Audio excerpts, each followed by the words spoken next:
Kuna binti alikuwa anauliza kuwa yeye ako na ujauzito, anafikiria kuitoa ule ujauzito, lakini anahofia kuwa akitoa ule ujauzito then chances ni kuwa atapata matatizo kupata ujauzito mwingine. Kwa hivyo akawa anauliza, je, akitoa ile mimba ataweza kupata mimba nyingine? Now a very simple answer to that ni kuwa ukitoa ujauzito mara nyingi haiwezi kuathiri uwezekano wewe kupata ujauzito mwingine. Mara nyingi wanawake hutoa ujauzito na wakapata mimba zingine hata baada ya mwezi mmoja na wakalea na wakajifungua. So that does not affect that.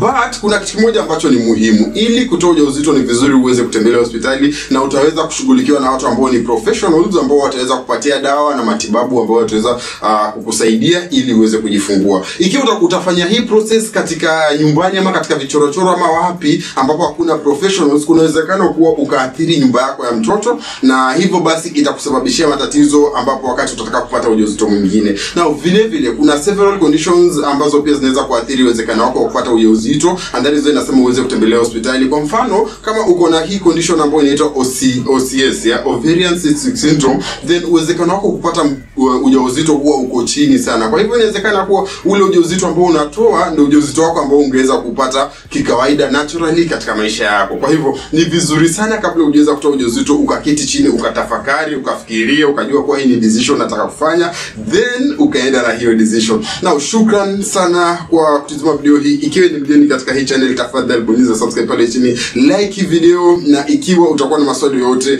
yawache kwenye comment section.